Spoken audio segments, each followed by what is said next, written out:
Future ایک بہترین طریقہ ہے to hedge against your position. Hedging ایک رسک مینجمنٹ کی ٹیکنیک ہے. اگر آپ لانگ ہیں ایک پوزیشن پہ, مطلب کہ ایک اسٹاک خریدا ہے, اینٹیسپیٹ کر رہے ہیں کہ وہ اوپر جائے گا, آپ ہیج کر سکتے ہیں by short selling it in futures market to mitigate the risk. مطلب کہ اگر آپ نے آج کچھ شیئرز بائی کیے ہیں تو اپنا رسک ریڈیوس کرنے کے لیے آپ شارٹ سیل بھی کریں گے by some amount. So in case stock price goes down تو آپ کی لانگ پوزیشن آپ کو لاس دے گی, لیکن شارٹ سیل پوزیشن آپ کو پروفٹ دے گی. یہ کینسل کرتا ہے یا ریڈیوس کرتا ہے آپ کی لاس کو. Keep in mind short selling might sound confusing, لیکن شارٹ سیلنگ میں you sell first and you buy later. It's the opposite of buying a stock, right? تو آپ اپنے پیسے شارٹ سیلنگ میں تب بناتے ہیں جب پرائس اسٹاک کی گرتی ہے. I hope my explanation of short selling in futures آپ کو سمجھ میں آئی ہوگی. Now moving on to the second segment, let's cover some important economic news. Islamabad میں ورلڈ لبرٹی فائنانس, ایک میجر ڈی سینٹرلائزڈ فائنانس یعنی کہ DeFi پلیٹ فارم جو پریزیڈنٹ ڈونلڈ ٹرمپ کا بیکڈ پروجیکٹ ہے, پاکستان کرپٹو کاؤنسل کے ساتھ ایک landmark letter of intent sign کیا ہے. ورلڈ لبرٹی فائنانس کے ٹاپ ڈیلیگیشن نے پاکستان کی ٹاپ لیڈرشپ سے ملاقات کی. Prime minister, chief of army staff, deputy prime minister, minister of information and defence کے ساتھ ٹو فارملائز کوآپریشن. یہ ایک بہت بڑا اسٹیپ ہے towards making Pakistan a global leader in digital finance. What's the big picture? Pakistan کی گورنمنٹ نے clear signals دیے ہیں کہ کرپٹو کو لیگلائز کرنے کے لیے کمپریہنسو پالیسیز بہت جلد اناؤنس کی جائیں گی. اس کا مطلب کیا ہے کہ Pakistan will become one of the fastest growing crypto markets in the world. یہ کولیبوریشنز اوپن کریں گے, نئے ڈورز کھولیں گے for blockchain innovation, DeFi protocol, stablecoin applications for remittances اور ریئل ورلڈ ایسٹ ٹوکنائزیشن جیسے کہ real estate and commodities, right? So پاکستان's crypto potential is Pakistan already دنیا کے ٹاپ کرپٹو اڈاپشن کمپنیز میں شامل ہے with an estimated $300 billion in annual crypto transactions and 25 million active crypto users. 64% Pakistan کی population under 30 years old ہے, یعنی کہ ہماری youth is ready to lead the Web3 revolution. Mobile penetration, freelance economy بھی boom کر رہی ہے, making Pakistan the perfect candidate for blockchain growth. Finance minister Muhammad Aurangzeb نے کہا, Pakistan's youth and technology sector are one of our greatest assets. Partnerships like this open doors for investment, innovation and global leadership. Pakistan crypto council کے CEO بلال بن ثاقب نے emphasize کیا کہ یہ صرف ایک partnership نہیں ہے, یہ ایک اسٹریٹجک موو ہے ٹو امپاور پاکستان's ینگ جنریشن اور integrate Pakistan into global finance. World Liberty financial نے بھی پاکستان کی انرجی اور ویژن کو پریز کیا, کالنگ اٹ کہ ایک بہت ایکسائٹنگ پلیس ہے دنیا میں آپ کے فیوچر ڈی سینٹرلائز فائنانس کو بلڈ کرنے کے لیے. یہ صرف شروعات ہے. پاکستان کا Web3 journey is officially on fast track. To stay tuned to the inside scope for more updates on Pakistan's digital future. Another important news I'd like to share, touch base on this week. IMF اور World Bank کی spring meetings میں دنیا بھر کے policy makers نے relief feel کیا. US centric economic system ابھی تک collapse نہیں ہوا. ڈونلڈ ٹرمپ کی inward policies کے باوجود US ڈالر اب بھی دنیا کی safe haven بنا ہوا ہے اور IMF اور World Bank جیسے institutions ابھی بھی secure ہیں, لیکن officials اب بھی concerned ہیں کہ اگر US اپنی support ہٹا لے تو دنیا کے $25 ٹریلین کے بانڈز اور لونز رسک میں آ سکتے ہیں.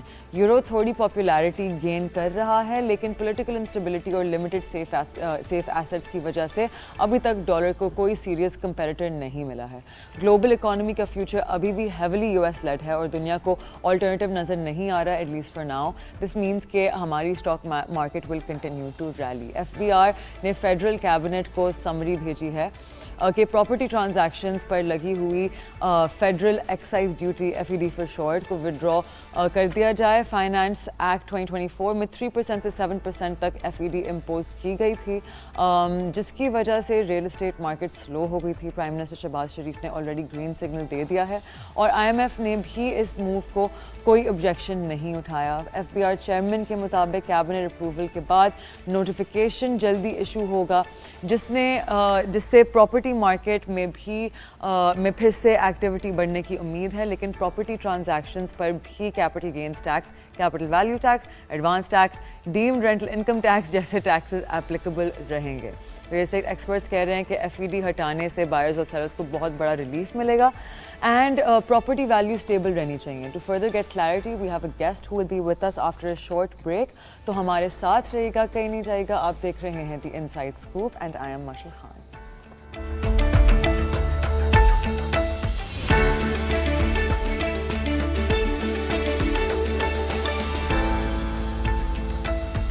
Welcome back. آپ دیکھ رہے ہیں the inside scope. Break پہ جانے سے پہلے آئی ٹولڈ یو گائز کہ we have some one to talk about real estate sector مزید ڈیٹیل میں. یہ ایک ایسے گیسٹ ہیں جو پہلے بھی آ چکے ہیں ہمارے شو میں. وٹ آئی لائک اباؤٹ ہم از کہ یہ میری طرح آسان لفظوں میں سمجھاتے ہیں واٹ از گوئنگ آن. مشکل اردو کے اکنامک لفظ نہیں یوز کرتے. He explains it very well. اور ان کا enthusiasm regarding the real estate sector, taxation especially بہت ہے. تو آئی ایم شیور کہ یہ آپ کو انگیج رکھیں گے. We have with us mister Ahsan Malik who is an expert and an analyst specialising in the real estate sector. Thank you so much once again ہمیں join کرنے کے لیے احسن صاحب. Thank you, Michelle. تو سب سے پہلے کرنٹ اب ہمیں کہ ہمارا فیڈرل ایکسائز ڈیوٹی جو ہے وہ کتنی ہے ریئل اسٹیٹ پہ, اور یہ کب لگائی گئی تھی, اینڈ اس ٹیکس کی وجہ سے ریئل اسٹیٹ سیکٹر میں کیا افیکٹ آیا تھا. بسم اللہ الرحمن الرحیم. مشل, یہ F E D last budget کے اندر انٹروڈیوس کروائی گئی, federal excise duty on real estate, اور یہ بائر کے اوپر اپلیکیبل ہے, پرچیزر یعنی جو پراپرٹی خریدتا ہے. اور اس کے بعد اس کی جو پرسنٹیجز ہیں وہ فائلر کے لیے 3%, لیٹ فائلر کے لیے 5% اور نان فائلر کے لیے 7%. اور لگائی اس نیت سے گئی تھی کہ ریئل اسٹیٹ سے ریونیو جنریٹ کیا جائے. بٹ آپ کو پتہ ہے ہماری بیوروکریسی میں جس کو رات کو جو خواب آتا ہے وہ اس کو صبح امپلیمنٹ کر دیتا ہے, اس کے پروز اینڈ کونس کو نہیں دیکھتا ہے کہ اس کا فائدہ ہوگا نقصان ہوگا. تو یہ ایک بیڈ وینچر تھا. ایف ای ڈی پوری دنیا میں ریئل اسٹیٹ کے اوپر اپلیکیبل نہیں ہے, صرف ایک پاکستان ایک ایسا انوکھا ملک ہے جس میں یہ لگا دی گئی. اور فائنلی آئی ایم ایف کی اپروول کے بعد, فائنانس منسٹر کی اپروول کے بعد, پرائم منسٹر کی اپروول کے بعد یہ فیڈرل کیبنٹ کو اس کی سمری جا چکی ہے. اور اب انہوں نے یہ ڈیسائیڈ کرنا ہے کہ اس کو پریزیڈنشل آرڈیننس کے تھرو لے کر آنا ہے یا فائنانس بل کی شیپ میں لے کر آنا ہے. موسٹ لائکلی یہ فائنانس بل کی شیپ میں آئے گی, اور مڈ مئی کے اندر امید ہے یہ اومٹ ہو جائے گی فرام فائنانس بل. بٹ اس کے اندر ایک اور بڑا بلنڈر کیا انہوں نے, میں وہ ہائی لائٹ کرنا چاہتا ہوں کہ انہوں نے یہ تینوں کیٹیگریز انٹر کر دی, بٹ اس کے ساتھ ہی انہوں نے جو نان ریزیڈنٹ اوورسیز پاکستانی ہیں ان کو بھی نان فائلر کی کیٹیگری میں ڈال دیا. مطلب آپ 1 جولائی 2024 سے آنورڈ اگر کسی اوورسیز پاکستانی نے کوئی پراپرٹی کمرشل بائی کی ہے یا فرسٹ الاٹمنٹ ہوئی ہے یا اس کی فرسٹ ٹرانسفر ہوئی ہے تو اس بیچارے کو 7% پے کرنا پڑا. لیکن وہ تو بیچارہ جس ملک میں رہ رہا ہے وہاں کا ٹیکس دے رہا ہوگا. وہ تو وہاں بیچارہ بالکل جو بھی ٹیکس پے کر رہا ہے, بٹ ہماری گورنمنٹ بھی جو ہے نا وہ چھری پھیرنے سے باز نہیں آتی. حالانکہ آپ اس کا اندازہ لگائیں مشل صاحبہ کہ ابھی ریسنٹلی پرائم منسٹر نے اوورسیز کنونشن کیا اور انہوں نے بآواز بلند کہا کہ جی تمام اوورسیز پاکستانیز جو ہیں وہ فائلر کا سٹیٹس رکھتے ہیں. بٹ آج اس بات کو بھی 10 دن گزر گئے ہیں اور ابھی تک اس پہ بھی کوئی امپلیمنٹیشن نہیں ہوئی ہے. واو. نہیں تو آپ کو کیا لگتا ہے کہ ابھی آئی مین دیٹس ویری اسٹرینج, مجھے ایکچولی پتہ نہیں تھا اس بارے میں کہ اوورسیز پاکستانی بیچاروں کو نان فائلر اسٹیٹس وہ کس how can this be solve, کس طرح سے اس پہ آواز اٹھائی جا سکتی ہے, اور یہ کیوں کیا ہے. اٹ ڈزنٹ ساؤنڈ لائک کہ یہ کوئی لاجیکل سینس بن رہی ہے اس بات کی. مشل ایشو پتہ ہے کہ ہمارے لوگ بڑے بڑے انسٹیٹیوٹ سے ڈگریاں لے کر آ جاتے ہیں, بٹ گراؤنڈ ریالٹی پہ ان کی پریکٹس نالج زیرو ہوتی ہے. اب میں آپ کو پتہ ہے ٹاسک فورس میں بھی پرائم منسٹر کی کام کرتا رہا ہاؤسنگ اور کنسٹرکشن پہ, تو اس میں بھی ہم نے اس ایشو کو ہائی لائٹ کیا, and finance minister and chairman F B R himself agreed کہ جو ہم نے نان ریزیڈنٹ کا میکنزم رکھا ہے یہ غلط ہے, ہم اس کو ٹھیک کر رہے ہیں.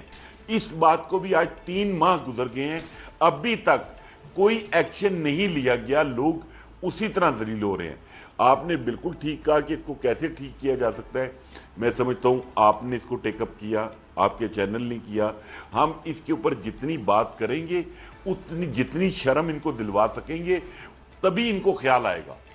تو آپ کو نہیں لگتا کہ بہت دفعہ ایسے ہوتا ہے کہ کچھ سجیشنز ہوتی ہیں جو شاید فائنانس کے ڈپارٹمنٹ میں جتنے لوگ گورنمنٹ لیول پہ ہیں وہ شاید بات بھی کرنا چاہیں گے لیکن وہ چیز کبھی آگے نہیں جاتی یا اگنور کر دی جاتی ہے یا بھول دی جاتی ہے؟ کیونکہ میں نے بہت دفعہ نا ہمارے شو میں آپ کے ایکس فائنانس منسٹرز آئے ہیں, ایڈوائزر ٹو فائنانس منسٹرز آئے ہیں, اینڈ ٹرسٹ می احسن صاحب they are extremely brilliant people. ان کی جتنی نالج ہے نا آن گراؤنڈ بھی بہت بریلینٹ ہے, اور وہ یہ کہتے ہیں کہ بھائی ہم نے جو چیزیں ایڈوائز کیں بینگ ان دیٹ پوزیشن ہماری بات کبھی سنی نہیں گئی.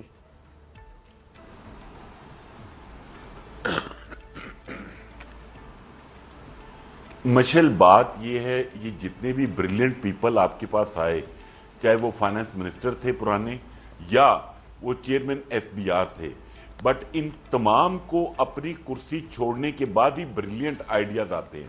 اس سے پہلے آئیڈیا نہیں آتا ان کو.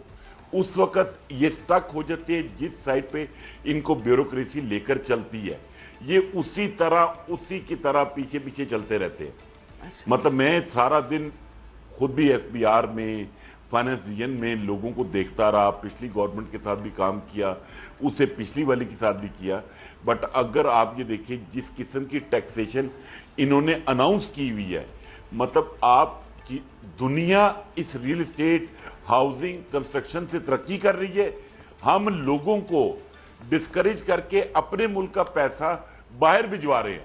ایسا ہی چاہے وہ دبئی ہے, چاہے وہ ٹرکی ہے, چاہے وہ ملیشیا ہے, چاہے وہ پرتگال ہے. مطلب ہمارا کیپٹل یہاں سے فلائی ہو رہا ہے جسٹ بیکاز آف آپ کی پالیسیز کی وجہ سے.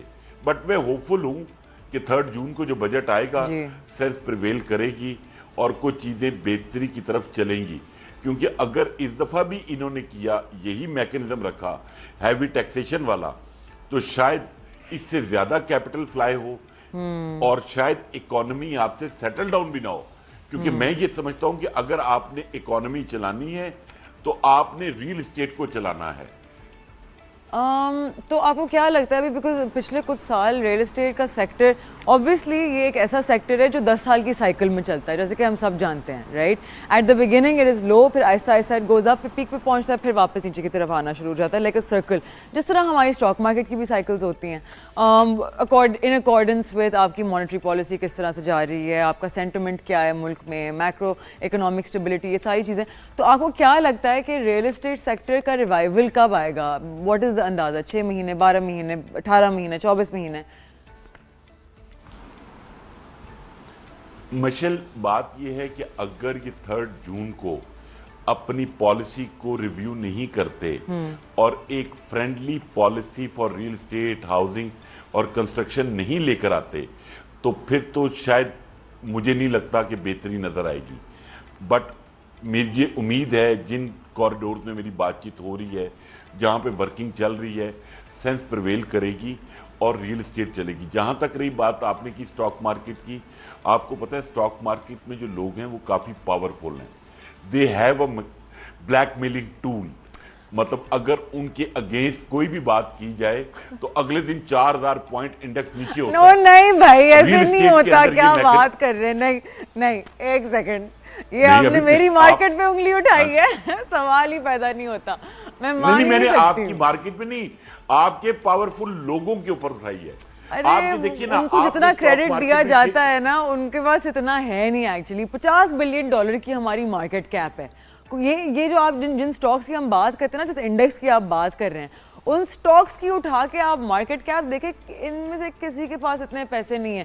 اور 4000 پوائنٹ مارکیٹ میں گرانا, یہ پچھلی دفعہ جب 8000 پوائنٹ ہمارے گرے تھے صرف اس لیے گرے تھے کیونکہ آپ کی U S stock market tank ہونا شروع ہو گئی تھی, کیونکہ آپ کی یو ایس اور چائنا کے بیچ میں جب ٹریڈ وار شروع ہوئی تھی نا, اس کا سینٹیمنٹ تھا. یہ سینٹیمنٹ پہ چیزیں چلتی ہیں, کوئی اتنا پاورفل نہیں ہے, نہ کسی کے ہاتھ میں اتنے پیسہ ہے کہ وہ پوری مارکیٹ ہلا دے. میری آپ سے ریکویسٹ ہے کہ آپ تو ابھی یہ ریسنٹ پاس پہ چلے گی نا, آپ کو 3 منتھس پہلے جائیں جب ایک ٹیکس اناؤنس ہوا تھا جس کے اوپر میں نے خود دیکھا میڈیا پہ کہ آپ کی جو چیئرمین ہے پاکستان اسٹاک ایکسچینج کے, وہ بھی منسٹرز کو ملنے گئے اور وہ ٹیکس ریووک ہوا. Oh, that I'll tell you why. میں آپ کو بتاتی ہوں. ہمارا کیپٹل گینز ٹیکس جو ہے نا, وہ ہمیشہ سے مور اور لیس 15% کے ارد گرد ان دا ریسنٹ پاسٹ رہا ہے. انہوں نے جو لگایا تھا اٹ واز کہ نان فائلرز اب 30 یا 35% بھریں گے. Now that is extremely unfair because لوگوں کو ٹرانزیشن کرنا اس طرح سے آپ اتنا ابرپٹلی نہیں کر سکتے. چلیں 15% آپ کے فائلرز کے لیے تو آپ 17% کریں, جس طرح آپ نے کہا تھا کہ ریل اسٹیٹ میں 5% اور 7% ہے right, filer and non filer کا. تو اس طرح کا آپ ایک ریزنیبل ڈفرینس آپ نے ایک دم سے ڈبل کر دیا اس ٹیکس کو. That is the reason. جو پراپرٹی پرچیز کرتے وقت بائر کا اور فائلر کا اور نان فائلر کا ٹیکس ہے وہ 3% سے 20% تک ہے. اچھا, لیکن موسٹلی تو ریل اسٹیٹ میں ہماری بلیک اکانومی میں گھومتا ہے نا پیسہ. نہیں, اب یہ جو ڈسکشن ہے یہ ڈائیورٹ ہو رہی ہے. اگر آپ اس کو بلیک منی کہیں گی, انڈکلیئرڈ اماؤنٹ کہیں گی, تو یہ بنائی کس نے ہے؟ آپ کی گورنمنٹ کی پالیسیز نے جو 77 ایئر سے اکانومی کو ڈاکومنٹ ہی نہیں کر پا رہی ہیں, کیونکہ ان کی انٹینشن ہی نہیں ہے کہ یہ اکانومی کو ڈاکومنٹ کر لیں, لوگوں کو فائنل بنا لیں. 25 کروڑ میں سے آئی ایگری. آپ اس کا سینٹیمنٹ سیکنڈ ادھر لے گئی, میرا پرپس بات نہیں. دیکھیں آپ سمجھنے کی کوشش کریں, کوئی بھی میری اسٹاک ایکسچینج کو کسی بھی طرح سے اٹیک کرتا ہے نا تو میں یہ بات پرسنلی لے لیتی ہوں. مشل, میں ریل اسٹیٹ کو ٹارگٹ نہیں کر رہا, میں بات کر رہا ہوں لیول پلینگ فیلڈ کی. آپ اسٹاک مارکیٹ میں آج ماڑی گیس کا, پی پی ایل کا شیئر پرچیز کریں, you have to just pay the brokerage to the house. بالکل. جبکہ پراپرٹی آپ پرچیز کرنے جائیں تو گورنمنٹ کو آپ نے کتنے ٹیکسز پے کرنے ہیں یہ آپ کو آئیڈیا ہی نہیں ہے. مطلب آپ نے اگر ملک کی اکانومی کو چلانا ہے تو دونوں سیکٹرز کو لیول پلینگ فیلڈ دینی ہے. آپ اگر شیئر بیچتی ہیں اس پہ آپ نے کیپٹل گینز 15% دینا ہے, وہ میں نے بھی پے کرنا ہے, بٹ اس کے ساتھ extra selling, buying, deem income tax, property tax, مطلب ایف ای ڈی اور پروونشل ٹیکسز, مطلب آپ کیا کرنا چاہتے ہیں اس ملک کے ساتھ؟ میں بالکل سمجھ سکتی ہوں. آپ کو کیا لگتا ہے کہ اگر یہ پورا سسٹم, کیونکہ ابھی موسٹ چیزیں پیپر پہ ہو رہی ہوتی ہیں آپ کو پتہ ہے, اوپر سے آپ کو پتہ ہے کہ ایک انسان کو یہاں سے پرچہ اٹھانا ہے, وہاں سے اٹھانا ہے, یہ اتنا لوجسٹکلی ڈیفیکلٹ چیز ہے کہ بندہ اس سر کے درد سے ہی بھاگتا ہے رائٹ. تو ایک تو آپ کی سینٹیمنٹ ہی خراب ہوگی وہاں. آپ کو کیا لگتا ہے کہ اگر پورا سسٹم سم ہاؤ ڈیجیٹلائز ہو گیا تو یہ ایک تو ٹیکس نیٹ کو بھی فکس کر سکتا ہے, ٹیکس کلیکشن کو بھی فکس کر سکتا ہے, اور چیزوں کو آسان, مطلب آپ کی عوام کے لیے آسان کر سکتا ہے تاکہ وہ ریل اسٹیٹ میں بائنگ اور سیلنگ کرتے ہوئے ان کو اتنی مشکل نہ ہو. جی مشل, آپ بالکل ٹھیک کہہ رہی ہیں. اس کے لیے کمپیٹنٹ لوگ چاہیے اور ول چاہیے. اس وقت یہ دونوں چیزوں کی بہت سخت کمی ہے, نہ ول ہے نہ کمپیٹنٹ لوگ کام کر رہے ہیں. بالکل. صرف لوگ ٹائم پاس کر رہے ہیں. Agreed. کسی طریقے سے ہم ٹائم پاس کریں, بجٹ آنا ہے, آئی ایم ایف کو راضی کریں, ان کے جو ٹارگٹ ہیں ان کو کسی طریقے سے اچیو کریں. یہ جو ابھی اپریل گزرے گا اس میں آپ دیکھیے گا کو 150 بلین پلس کی شارٹ فال آئے گی, آئی ایم ایف کے جو ریونیو کی شارٹ فال بنے گی. تو میں ہر فورم پہ یہ بات کہتا ہوں کہ بھائی آپ کیوں نہیں چیزوں کو ری وزٹ کرتے, کیوں نہیں اپنی کیلکولیشنز کو دوبارہ کرتے. آئی ایم ایف کے ساتھ جو ٹرسٹ ڈیفیسٹ ہے وہ کہتا ہے کہ جی آپ وعدے بہت کرتے ہیں, ہم مشل سے بھی ٹیکس لیں گے, ایسن سے بھی ٹیکس لیں گے, بٹ آپ لیتے نہیں ہیں. آپ کی جو ایگزسٹنگ ٹیکس پیئر ہے آپ ہمیں یہ بتائیں آپ ان کو کتنا چارج کر سکتے ہیں. مطلب یہ اس سائڈ پہ نیو ٹیکس پیئر کی بیس کو بڑھانے کی طرف ان کی ورکنگ ہی نہیں ہے. جی ورنہ مطلب کیا مشکل ہے مشل کہ 25 کروڑ عوام ہیں, 7 کروڑ بینک اکاؤنٹ ہولڈرز ہیں, اور پھر بھی ہمارے 50 لاکھ فائلر ہیں. ہاں, I completely agree with you.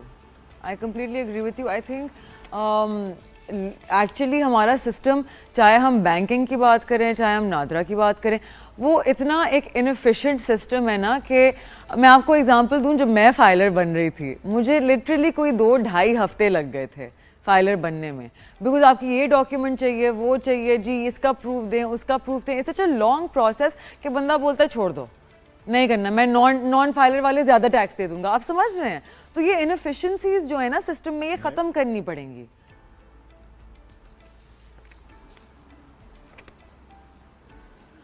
بات یہ مشل اور امید کی جا سکتی ہے، فائنانس منسٹر صاحب کوشش کر رہے ہیں، چیئرمین ایف بی آر صاحب بھی کوشش کر رہے ہیں. اب ہمیں اکانومی کو لے کر چلنا ہے. آپ نے تجربے بہت کر لیے ہیں کیونکہ آپ نے ایف بی آر کو بھی ایک تجربہ گاہ بنا دی ہے. ہر بندہ آتا ہے، اٹھتا ہے، ایک نیا ایکسپیرینس کرتا ہے، وہ چلا جاتا ہے. ابھی ریسنٹلی شاید آپ کو ایک نیوز آئی ہے، وہ بڑی انٹرسٹنگ سٹوری ہے. ابھی ایک ٹیکس ہے 236C(4)(b) اس کی کلاس ہے، سیلر نے پے کرنا ہوتا ہے وہ ٹیکس. ہمارے ہاں میں سوسائٹی کا نام نہیں لوں گا، ایک سوسائٹی ہے موٹر وے کے اوپر، اس نے Lahore high court Pindi bench میں کیس کیا جس پہ آنریبل جسٹس جواد صاحب نے کہا کہ جو 236C(4)(b) ہے یہ سیلر پہ ایپلیکیبل ہی نہیں ہے. انہوں نے سٹے دے دیا. مطلب اتنی ویک لیجسلیشن کرتا ہے ایف بی آر. میں آپ کے پلیٹ فارم سے ایف بی آر کو ایک سجیشن دینا چاہتا ہوں کہ یہ جو بجٹ آ رہا ہے، خدا را آپ ایک کام کریں کہ آپ جو بھی پلان کر رہے ہیں نا وہ ان ایڈوانس سپریم کورٹ میں اور پاکستان کی تمام ہائی کورٹ کے جسٹسز کو بھجوا دیں تاکہ وہ اس کو دیکھ لیں اور آپ کو بتا دیں کہ جناب یہ قانون آئین سے متصادم تو نہیں ہے. مطلب میں یہ ایف بی آر کی فیور میں بات کر رہا ہوں کہ کتنا ریونیو آپ کی عدالتوں میں سٹک ہوا ہے بالکل just because of weak legislation. بالکل. اب اس میں جو میری ایک دو وکیلوں سے بات ہوئی کہ جی جو جج صاحب ہیں انہوں نے 236A اور B کو سیپریٹلی ریڈ کیا ہے جبکہ اٹس اے پارٹ. تو میں صرف میرا پوائنٹ آف ویو اتنا ہے کہ آپ جیسی لیجسلیشن کرتے ہیں اس کے بعد لوگ لیٹیگیشن میں جاتے ہیں، آپ کو ریونیو بھی اکٹھا نہیں ہوتا، اکانومی کا ویل الگ رک جاتا ہے. تو آپ کیوں نہیں سمپل چیزوں کو اپلائی کرتے؟ بالکل بالکل ڈیفینیٹلی. تو انٹرنیشنلی آپ کو پتہ ہے کہ ہاؤس فائنانسنگ، مورگیجز، یہ چیزیں بہت پاپولر ہیں رائٹ. پاکستان میں فائنانسنگ تو ہے تھوڑی بہت لیکن مورگیجز کا اتنا نہیں ہے. تو آپ کو کیا لگتا ہے کہ ان دونوں چیزوں کا فیوچر کیا ہے پاکستان میں؟ مشل اس کے اوپر ٹاسک فورس میں ایک سیگمنٹ تھا ایکسیس ٹو فائنانس، ٹھیک ہے. اس کے اوپر بہت کام کیا اور اس میں پرابلم سب سے بڑا یہ ہے کہ بینک اپنے کیش کو، کولیٹرل کو سیکیور نہیں سمجھتے ایسن کو یا مشل کو لون دیتے وقت. تو اگر آپ کو یاد ہو پچھلے کچھ عرصہ پہلے تک اسٹیٹ بینک کی طرف سے یہ بائنڈنگ ہوتی تھی کہ ہر بینک نے اپنے کیپٹل کا 0.7% ہاؤسنگ، کنسٹرکشن، مارٹگیجز میں پے کرنا ہے. تو وہ ایسن اور مشل کو نہیں دیتے تھے کیونکہ ان کو ڈر ہے کہ شاید یہ دونوں پے نہیں کریں گے. تو وہ اپنے امپلائیز کو پاس آن کر دیتے تھے. اس کی کوئی سرٹن پرسنٹیج شاید وہ XYZ کو بھی چلی جاتی ہوگی بٹ میجورٹی وہ جو مارٹگیج لونز ہیں وہ بینک امپلائیز کو ملتے تھے. ابھی گورنمنٹ یہ چاہ رہی ہے کہ ہم مارٹگیجز دیں، اپنی چھت دیں، ہر آدمی کو چاہیے. اس کے لیے جو میکنزم ہے وہ ڈیسائیڈ ہو رہا ہے جس میں کیونکہ اس وقت جو مارٹگیج ہے اس کی پرسنٹیج بہت زیادہ ہے. اپروکسیمیٹلی اس وقت ہم 12% کے اوپر قائبور پہ کھڑے ہیں اور 10 مئی کو مانیٹری پالیسی کی میٹنگ ہے تو شاید 1% اور 1.5% اور نیچے ہو جائے. بالکل بالکل ہم بھی یہی پریڈکٹ کر رہے ہیں کہ 100 بیسس پوائنٹ تک. تو اس کے بعد اس کے باوجود بھی یہ پرسنٹیج بہت زیادہ ہے ہاؤس لون کے لیے جب آپ نے 20-25 ایئرس کا لون لینا ہو. تو اس میں گورنمنٹ کی سوچ رہی ہے کہ 50% جو کنزیومر ہے یا بائر ہے وہ بیئر کرے اور 50% گورنمنٹ بیئر کرے. اگین اٹ ڈیپینڈس کہ IMF ان کو یہ سبسڈی دینے کے لیے الاؤ کرے گا یا نہیں کرے گا. بٹ اس کے علاوہ بھی ایک دو اور اچھے سلوشن ہیں. وہ یہ کہ اگر آپ IMF نہیں بھی مانتا تو جو بینک کا لون یا اس کی انسٹالمنٹ ہے اس کو آپ کنزیومر کی انکم ہی ٹریٹ نہ کریں. مطلب وہ جو ٹیکس اس پہ بنے گا تو وہ بھی ایک بہت اچھا لیوریج اور سپیس نکل سکتی ہے اگر ول ہو اور کمپیٹنٹ لوگ اس پہ کام کریں. تو مارٹگیجز ہونی چاہیے، ہر آدمی کو اپنی چھت ملنی چاہیے. I'm so sorry احسن صاحب, with that we end of our show. آپ لوگوں سے میں کل ملوں گی. Take care. خدا حافظ.